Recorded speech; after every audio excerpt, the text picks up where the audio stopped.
February 22nd, 1967. Phuoc Tuy Province, South Vietnam. 0347 hours. The jungle breathes. Corporal Mike Bluey Dennehy can feel it. The wet exhale of rotting vegetation, the pulse of a million insects, the weight of darkness so complete it has texture. He freezes mid-step, right boot hovering 3 inches above the jungle floor, leg muscles locked in perfect stillness.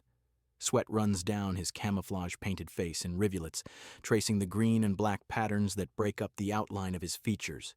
His finger rests outside the trigger guard of his L1A1 SLR rifle, waiting.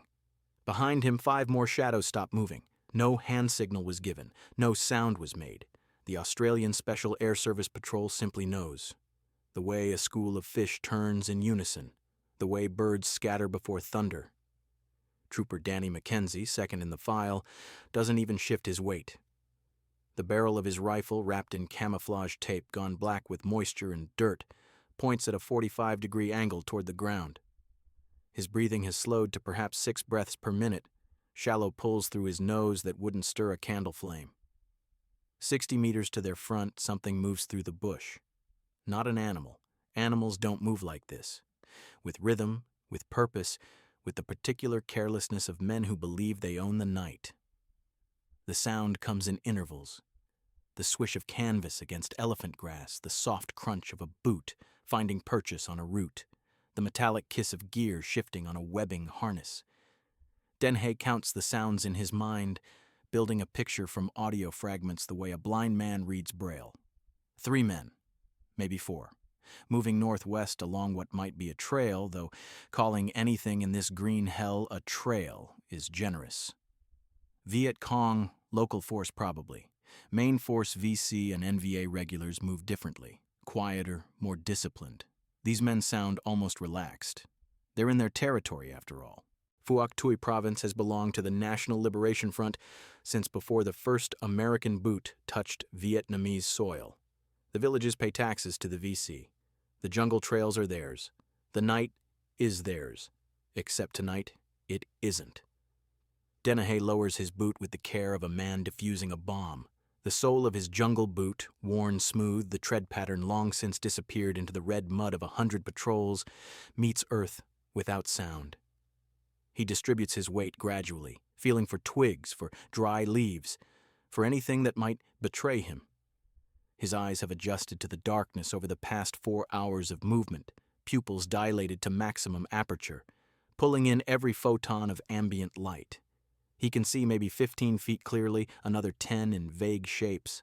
Beyond that, the world is constructed from sound and instinct.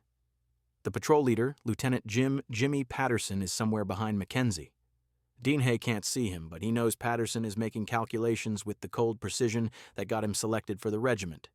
Distance to contact, fields of fire, escape routes, the mathematics of violence. The VC sounds grow closer, 50 meters now. The patrol melts further into the jungle. This is something they've practiced until it became reflex, the art of becoming invisible in plain sight. Trooper Kevin Kev Barnes, the patrol scout, has positioned himself behind a stand of bamboo, his body aligned with the vertical lines of the stalks, his silhouette destroyed.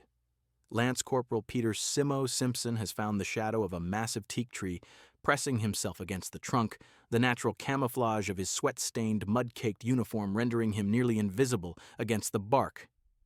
Dennehy doesn't hide. He simply stops being. His mind empties of everything except awareness, the itch on his neck where a leech has attached itself, ignored.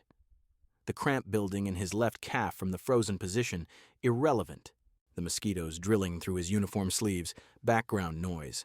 There is only the moment, stretched thin and taut like wire before it snaps. 40 meters. The VC are talking now. Low voices, conversational. Dennehy doesn't speak Vietnamese, but he recognizes the cadence of soldiers everywhere, the quiet bullshitting of men on patrol, the universal language of boredom and discomfort. One of them laughs, a brief bark of sound quickly stifled. An officer or NCO must have shut him up. Even careless men remember discipline sometimes. 30 meters. Patterson's decision point is approaching. The patrol has 2 options, maybe 3. They can let the VC pass, remain undetected, continue their mission, a 4-day reconnaissance sweep of suspected enemy supply routes. Clean, safe, smart. Or they can engage, put down 4 enemy soldiers, gather intelligence from their bodies, and extract before reinforcements arrive. Risky, noisy. The kind of decision that looks different in the clean fluorescent light of debriefing than it does out here where the wrong choice gets measured in body bags. 20 meters. Dene can see them now. Vague shapes moving between trees, darker patches of black against the black. His finger moves to the trigger. Around him, 5 other fingers do the same. The patrol doesn't need orders for this. They've trained together at the SAS base in Swanbourne, in the rainforest of Queensland, in 100 patrol exercises where every man learned to think like every other man. They are not 6 individuals.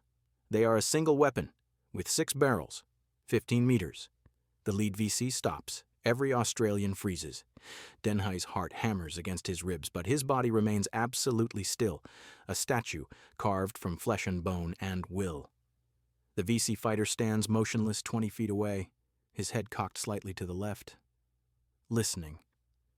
The insects have gone quiet, a natural response to human presence that every jungle fighter learns to read. Did he notice? Is his subconscious screaming warnings his conscious mind hasn't yet processed? 5 seconds pass. 10, 15. The VC starts moving again. Patterson's hand signal is invisible in the darkness, but Dene feels the decision like electricity in the air. The patrol stays frozen. They let the enemy pass. This is reconnaissance, not hunter-killer. There will be other opportunities, other patrols, other nights. The SAS has time. The SAS always has time. The VC sounds fade into the distance. 30 meters, 50, 100. Gone. The patrol waits another 20 minutes before moving, counting seconds, listening to the jungle slowly come back to life around them. When they finally continue, they move even more carefully than before because now they know what the VC don't yet understand, what the enemy is only beginning to suspect after 6 months of Australian operations in Phuoc Tuy.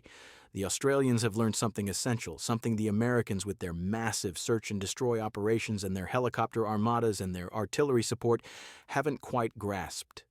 The jungle isn't the enemy's territory. The night isn't the enemy's domain. The guerrilla doesn't own this war, because the Australians have become better guerrillas than the guerrillas themselves. March 15th, 1967. Long High Hills, Phuoc Tuy Province. 1420 hours. Sergeant Barry Baz Peterson hasn't moved in 11 hours. His position is perfect. A natural depression in the hillside, screened by wait-a-while vines and thick scrub, with clear sight lines down to the trail junction 40 meters below. His ghillie suit, painstakingly constructed from local vegetation, hessian strips, and mud, has become part of the landscape. A column of green ants has built a highway across his left shoulder. He lets them march. Beside him, Trooper Jack Jacko Watts occupies his own hollow, separated from Peterson by 3 meters of elephant grass. To an observer, if an observer could somehow spot them, which is impossible, they would appear as nothing more than irregular patches of hillside, indistinguishable from 1,000 other patches of hillside in the long high range. They are waiting for a man, not just any man. Intelligence from village sources, carefully cultivated over months of medical civic action program visits and psychological operations, identified him as Nguyen Van Thieu, no relation to the South Vietnamese president. This Thieu is a Viet Cong district political officer responsible for taxation and recruitment in 3 hamlets. He moves between villages on a regular schedule, predictable as sunrise, arrogant with the confidence of a man who believes he's invisible. He's walked past this junction 17 times in the past 6 weeks. SAS reconnaissance patrols have observed and documented every transit, never interfering, building a pattern. Today is Thursday. Thieu moves on Thursdays between 1430 and 1500 hours, like clockwork. Peterson's watch reads 1423. The waiting is what separates the SAS from conventional forces. American units move through the jungle like occupying armies. Platoons, companies, entire battalions crashing through the bush, calling in artillery at the first sign of resistance, extracting by helicopter when the shooting starts. It's warfare as industrial process, overwhelming firepower applied to tactical problems. The Australians fight differently, smaller, quieter, patient. Peterson learned patience in the Malayan emergency, tracking communist insurgents through jungle even thicker than Vietnam's, spending days stalking a single target. The men around him learned it in Borneo during confrontation with Indonesia, operating in four-man patrols deep behind enemy lines, surviving on silence and skill. They brought those lessons to Vietnam, refined them, perfected them. The Americans call it sneaky Pete work. The Australians don't call it anything. It's just how they operate. Movement on the trail.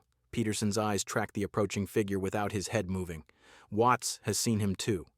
Peterson can tell by the microscopic shift in breathing rhythm, a thing they've practiced until it became language.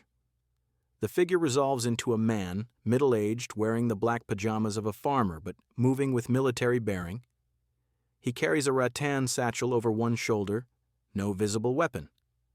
Behind him, 15 meters back, a bodyguard materializes from the jungle. Young. AK-47 held casually across his chest. His eyes scan the hillsides, professional and alert. Peterson's finger finds the trigger of his suppressed Sterling submachine gun. The suppressor isn't Hollywood silent, no suppressor is, but it reduces the distinctive crack of gunfire to a sound like a stick snapping. In the ambient noise of the jungle, it's nothing. A bird taking flight, a branch falling. Thieu reaches the trail junction and stops. He's consulting something in his satchel. Papers, probably. Movement orders or tax records. The bodyguard has moved closer, protective, his weapon now at low ready. This is the decision point. Peterson could take them both. Double-tap Thieu, transition to the bodyguard, controlled pairs from a stable position. Clean, professional. But the mission parameters specified capture if possible. A living district officer is an intelligence goldmine. A dead one is just a statistic. Peterson makes a sound, a soft bird call, practiced and natural. From 20 meters to his right, where Corporal Tiny Thompson has been lying motionless since 0300 hours, comes an answering call. Thieu looks up. The bodyguard spins toward the sound, AK-47 rising. Peterson is already moving. 11 hours of absolute stillness erupts into controlled violence. He covers the 40 meters of hillside in seconds, ghillie suit-shedding vegetation. Boots finding purchase on terrain he's memorized through hours of observation. The bodyguard never sees him. Peterson's knife, a Fairbairn Sykes fighting knife, 7 inches of double-edged steel, takes him from behind, left hand clamping over the man's mouth, right hand driving the blade up under the rib cage at a 45-degree angle, finding the heart. The bodyguard makes no sound. His AK-47 clatters to the trail. Thieu turns, reaching for something in his waistband. He freezes. Watts has materialized from the hillside like a spirit, Sterling submachine gun centered on Thieu's chest, distance maybe 6 feet. His camouflage-painted face is expressionless. Cong dong, Watts says in textbook Vietnamese. Don't move. Thieu's hand slowly rises from his waistband, empty. The entire engagement has taken 9 seconds. Thompson appears from the jungle, followed by Lance Corporal Stevie Collins, the patrol medic. They move with practiced efficiency, searching Thieu, zip-tying his hands, gagging him with a cloth strip. The bodyguard's body is dragged off the trail, concealed in thick brush. His weapon, his ammunition, his documents. Everything goes into patrol packs. In 3 minutes, the trail junction looks exactly as it did before, except that 2 men who were there are now gone. The patrol moves into the jungle, heading for the extraction point 8 kilometers north. They walk in single file, spacing perfect, noise discipline absolute. Thieu stumbles between Thompson and Collins, his eyes wide above the gag, beginning to understand what has happened. He ventured onto a trail he's walked 100 times in territory he believed his forces controlled and was plucked from the earth by invisible men who moved like smoke. By 1730 hours, the patrol reaches the extraction landing zone. The Iroquois helicopter comes in low and fast, rotors beating the air, and lifts them out in a storm of dust and noise. Thieu is hooded now, disoriented, his world reduced to vibration and engine roar. He will spend the next 3 weeks being interrogated by intelligence officers at Nui Dat, the Australian task force base. He will provide information on VC infrastructure, supply routes, unit strengths, political officers. He will draw maps and name names, not because he's tortured. The Australians don't do that, but because he's been broken psychologically by the realization that he was never safe, that the jungle he thought he owned was penetrated and controlled by an enemy he never saw coming. But that's just one patrol, one operation, one small victory in a war of 1,000 small victories. What Thieu doesn't know, What the Viet Cong command structure is only beginning to understand is that this is happening everywhere the Australians operate. Every day, every night. Patrols that move through VC-controlled territory like ghosts, observing, ambushing, vanishing, setting traps that kill without warning, tracking enemy movements with skills that seem supernatural. March 28, 1967, Nui Thi Vai Hills, 02:15 hours. A Viet Cong supply column, 12 men carrying rice and ammunition toward a cache site, walks into an ambush set by a 6-man SAS patrol. The ambush is activated with 2 Claymore mines and precise rifle fire. It lasts 14 seconds. All 12 VC are killed. The Australians suffer 0 casualties. They police the site, take documents and weapons, and disappear into the jungle. When a VC reaction force arrives 30 minutes later, they find bodies and bloodstains and nothing else. No shell casings. The Australians police those too. No trail to follow. Just the dead and the darkness and the terrible understanding that they've been hunted. April 9th, 1967, south of the Song Rai River, 11:30 hours. Corporal Michael Mick Deek and his patrol track a 7-man VC squad for 36 hours. They follow boot prints in mud, broken vegetation, disturbed spider webs. They move parallel to the enemy, never making contact, building a complete picture of the squad's routine and destination. On the second night, while the VC sleep in a rough camp, the Australians creep within 20 meters and steal the squad's radio, their medical supplies, and 2 AK-47s. They leave everything else untouched. When the VC wake at dawn, they find their equipment missing and no sign of who took it. The psychological effect is devastating, the realization that an enemy was close enough to touch them while they slept, but chose to take only what they wanted, leaving the message, "We can kill you whenever we want." May 3rd, 1967. Xuyen Mok District, 22:45 hours. A 4-man SAS patrol observes a VC company-sized force, nearly 120 fighters moving through the jungle toward a planned assault on a South Vietnamese militia post. Instead of engaging, the patrol calls in artillery fire coordinates to the Australian guns at Nui Dat. The 105mm howitzers open up with precision fire, walking shells through the column with devastating accuracy. The VC scatter, their assault broken before it begins, and the SAS patrol slips away undetected. The enemy never knows who spotted them, who called the fire, who turned their planned attack into a massacre. Each engagement is different. Each patrol employs different tactics, but the pattern is consistent, relentless, terrifying. The Australians are everywhere and nowhere. They kill without warning. They observe without being seen. They move through country the Viet Cong consider their own, taking what they want, destroying what they choose, leaving only corpses and confusion in their wake. And the Viet Cong are beginning to fear them. June 17th, 1967, Viet Cong base area, Long Green. 08:30 hours. The notice appears on a tree near a VC resupply cache, written in Vietnamese on rice paper, the ink already bleeding in the humidity. Area patrolled by Australian forces. Avoid movement after dark. Travel only in groups of 10 or more. Maintain noise discipline. The ghosts are listening. It's not an official military communication. It's a warning, soldier to soldier, passed through the informal network that exists in every army. The Viet Cong fighters in Phuoc Tuy Province are adapting their tactics, changing their patterns, altering behaviors that served them well against the Americans and South Vietnamese. Because the Australians are different, the warning should not exist. Guerrilla forces don't admit fear of their enemies. They don't post signs confessing that their territory has been penetrated, their security compromised, their dominance challenged.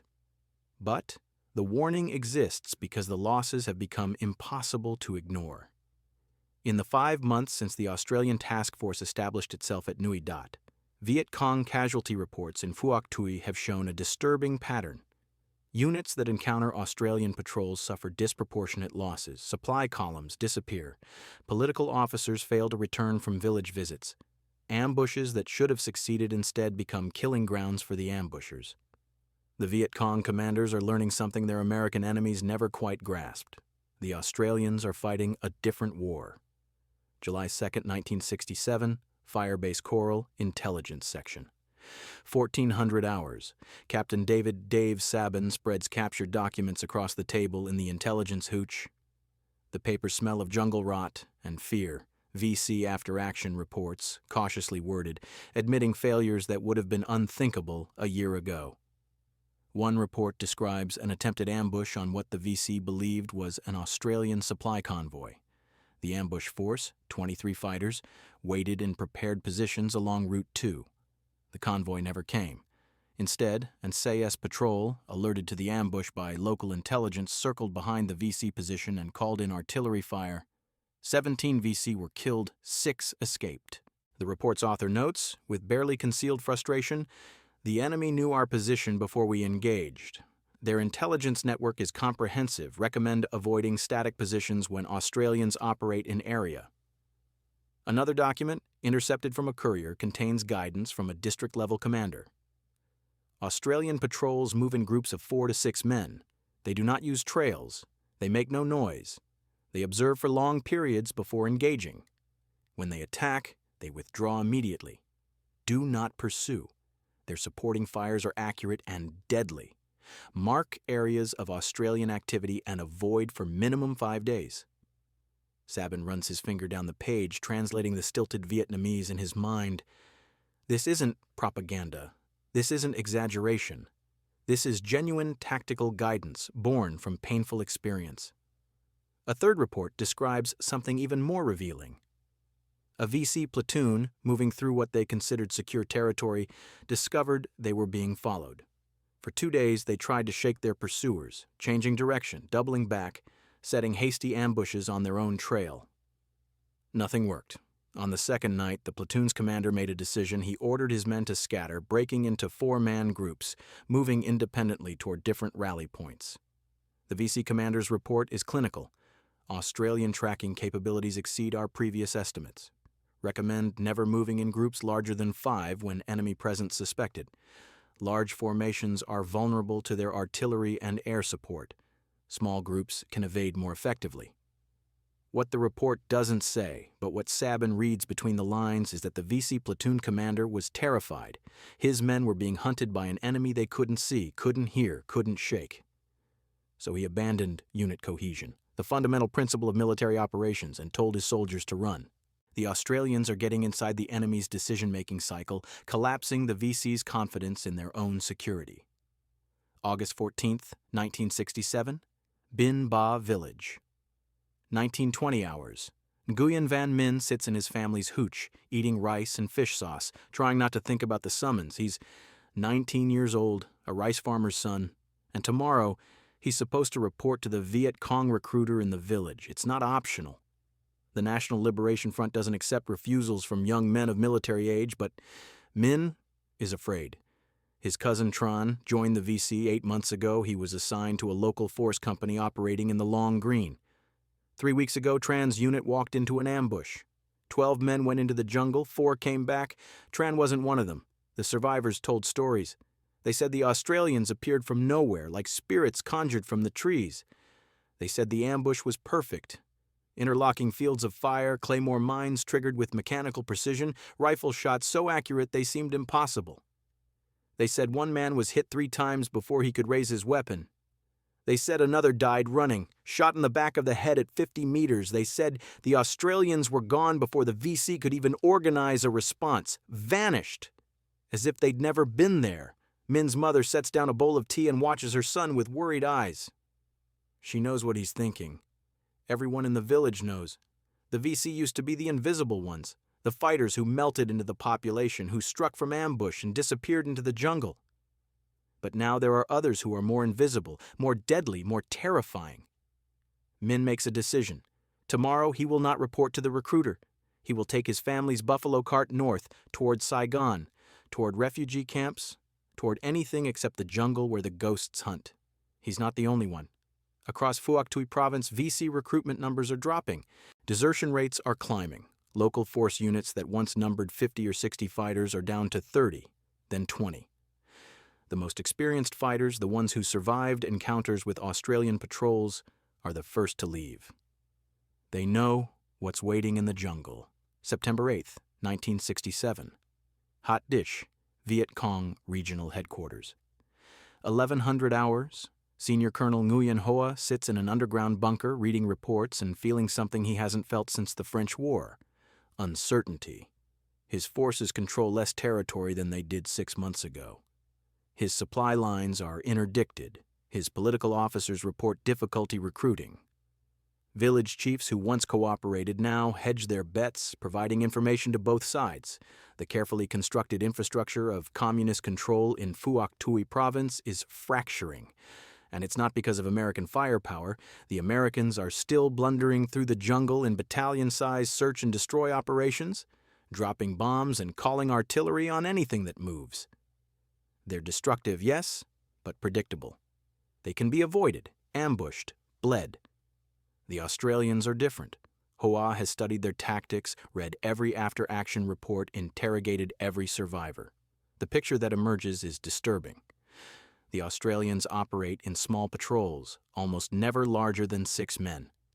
They move through the jungle with skills that match, and often exceed, those of his own best fighters. They set ambushes with patience his commanders find difficult to replicate. They track his units with capabilities that seem supernatural. Most dangerously, they've adapted to Vietnamese conditions in ways the Americans never did. They eat local food when necessary.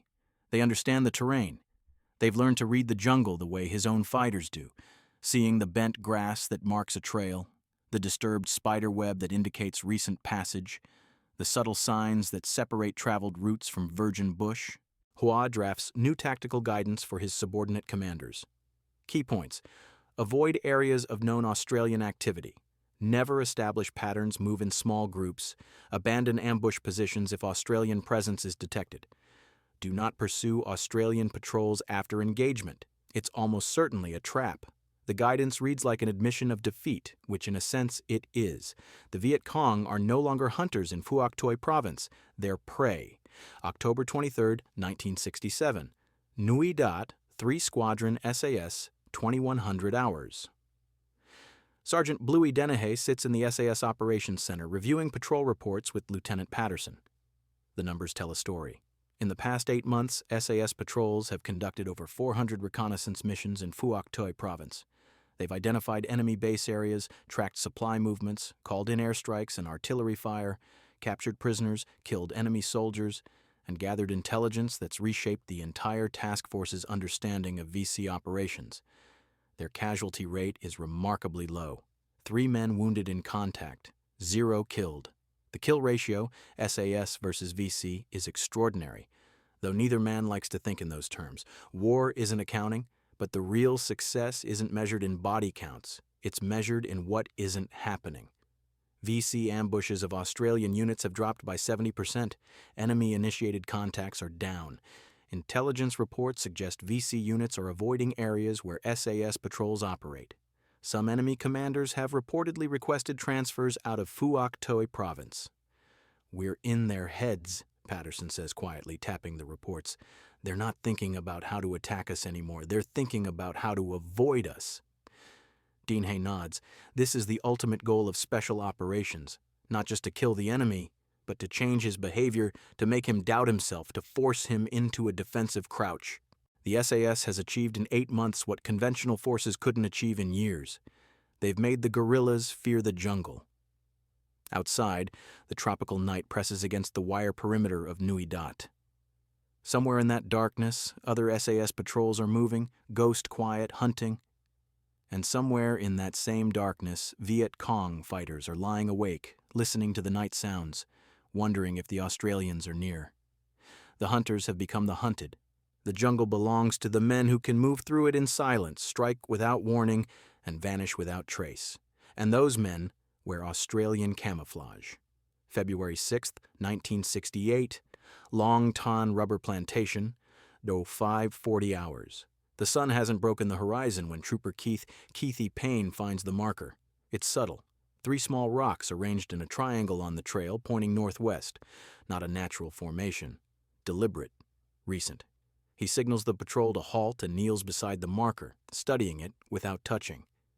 Around him, 5 other SAS soldiers melt into the rubber trees, establishing a defensive perimeter with practiced efficiency. The plantation is ghostly in the pre-dawn light, row after row of cultivated trees stretching into the mist, their trunks scarred with diagonal cuts from latex collection. Payne knows what the marker means. The Viet Cong have adapted their trail marking system since the Australians arrived. The old methods, blazes cut into trees, stacked stones at intersections, were too obvious, too easily read by enemy trackers. These new markers are designed to be invisible to anyone who doesn't know the specific code. 3 rocks in a triangle, direction indicated by the apex. Probably means safe route, Australian activity reported in other sectors. Except the VC don't know that an ARVN agent in Dat Du village has been feeding the Australians intelligence on the new marking system for 3 months. Payne photographs the marker with a compact camera, then carefully repositions the rocks into a different configuration, one that, according to the compromised VC code, means enemy ambush ahead, take alternate route. The deception is simple but effective. The next VC unit through this area will divert away from their intended path, possibly into areas where other Australian patrols are operating, possibly into carefully prepared ambush sites. It's psychological warfare at its most granular level. Make the enemy doubt his own communications, force him to second-guess every piece of information, inject uncertainty into every decision. The patrol moves on, leaving the altered marker behind. By noon, they've found and photographed 4 more markers, repositioning 2, leaving 2 intact to avoid tipping off VC intelligence officers that their system has been compromised. It's a delicate balance. Exploit the intelligence without revealing that you have it. This is how the war has evolved for the Australians. It's no longer just about killing the enemy.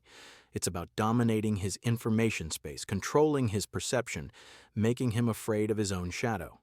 April 12, 1968, Viet Cong Prison Camp, Cambodia. 13:30 hours. American pilot Captain James Jim Thornton has been a prisoner of the Viet Cong for 7 months. His F-4 Phantom was shot down over Tay Ninh Province, and he's spent the time since in various jungle camps, moving every few weeks to avoid detection. Today, his guards are agitated. Something has them spooked. Thornton doesn't speak Vietnamese well, but he's picked up enough to understand fragments of their conversation. They're talking about Australians, about a prison camp to the south that was raided 3 nights ago, about guards killed in their sleep, prisoners extracted without a shot fired, the entire operation executed with surgical precision. One guard keeps repeating the same phrase, Ma Wu Se, Australian ghosts. The younger guard is arguing they should move the camp immediately. The older one is insisting they wait for orders. Both are clearly frightened, checking the jungle perimeter more frequently than usual, starting at every sound. Thornton files this information away. He doesn't know if the story is true. Propaganda spreads through both armies. But the fear in his guards' voices is genuine. They're terrified of something, and that something is Australian Special Forces. He thinks about escape for perhaps the 100th time since his capture. The odds have always seemed impossible. No knowledge of terrain, no supplies, no weapons, guards who know the jungle intimately. But if the Australians are operating in the area, conducting raids, disrupting VC operations, maybe the odds have changed. He starts paying more attention to the sounds of the jungle at night, listening for things that don't belong. Waiting for ghosts. June 28, 1968. Nui Dat, Australian Task Force Base. Aero 900 hours. Major Brian Tiny McFarland stands before a classified briefing addressing newly arrived SAS replacements. These men have completed selection, survived the grueling training pipeline, earned their sand-colored berets. Now they need to understand what makes Vietnam different from any other theater. The Viet Cong fear you, McFarland says bluntly. Not respect, not caution, fear. You need to understand what that means and how to exploit it. He clicks through slides. Captured documents, translated intercepts, prisoner interrogation reports. The evidence is overwhelming. VC tactical guidance consistently emphasizes avoiding contact with Australian patrols. Deserter statements describe low morale in units that have encountered SAS operations. Intercepted radio traffic reveals commanders arguing about whether to move supplies through areas of known Australian activity. They've changed their entire operational pattern because of us, McFarland continues. They move in smaller groups. They avoid trails during daylight. They've abandoned base areas they held for years. Some units refuse to operate in certain sectors entirely. One of the new men raises a hand. "Sir, why are they more afraid of us than the Americans? The Yanks have more firepower, more helicopters, more of everything." McFarland smiles grimly. "Because we hunt them the way they hunt everyone else. The Americans fight from fire bases and landing zones. They project power. We operate in the enemy's backyard using his methods, but doing them better. The VC can predict American operations. They can't predict ours. We're in their heads." He clicks to another slide, a photograph of a VC bunker complex, abandoned. This was a major supply depot. They built it, used it for 18 months, then evacuated it overnight. Why? Because one of our patrols was observed 3 kilometers away, not even moving toward the depot, just in the area. They panicked and ran. The room is silent. The implications are clear. The Australians have achieved something rare in counterinsurgency warfare. They've reversed the psychological advantage. The guerrillas, who should own the night and the jungle, are instead afraid of it. Your job, McFarland concludes, is to maintain that fear. Every patrol, every contact, every operation reinforces the message. We can reach you anywhere, anytime, and you'll never see us coming. Make them doubt their security, make them question their commanders, make them want to be anywhere except where you are. And if they run, another trooper asks, then we've won without firing a shot, McFarland says. The perfect ambush is the one where the enemy avoids your killing ground entirely because he's too terrified to enter it. November 3rd, 1970. Juyen Moc District. 1845 hours. Sergeant Mick Deek is on his 3rd tour in Vietnam. He's seen the war change, watched the American withdrawal gather momentum, observed the gradual handover of responsibility to South Vietnamese forces. The Australians will leave soon too. Political pressure back home, changing strategic priorities, the endless calculus of cost versus benefit. But tonight, on what might be one of his last patrols, he sees evidence that the legend will outlast the presence. His patrol has been observing a trail junction for 6 hours. It's a productive route. Good intelligence suggests VC supply units use it regularly. But in 6 hours, they've seen nothing. No movement, no tracks, nothing. Then, as twilight deepens, a single VC fighter appears. He's young, moving cautiously, weapon at the ready. He reaches the junction and stops, looking around nervously.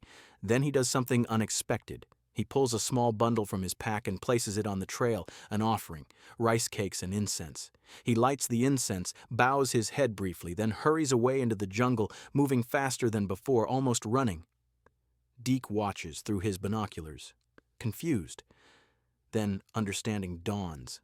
The VC fighter was making an offering to spirits, to ghosts, to whatever supernatural forces he believes haunt these trails. He was trying to buy safe passage through territory he fears not just tactically, but spiritually. The Australians have transcended mere military effectiveness. They've become legend, myth, something beyond human opponents. The Viet Cong don't just fear their tactics. They fear them the way ancient soldiers feared demons. Deek lowers his binoculars and signals the patrol to stay hidden. They let the VC fighter go unmolested. There's no tactical value in taking him, and besides, he'll return to his unit with his fear intact. His offering made, his belief reinforced that these trails are haunted by forces beyond understanding. That fear will spread. That story will be told. That legend will grow. December 1971. Vung Tau, final Australian withdrawal. The last Australian combat troops board the ships that will carry them home.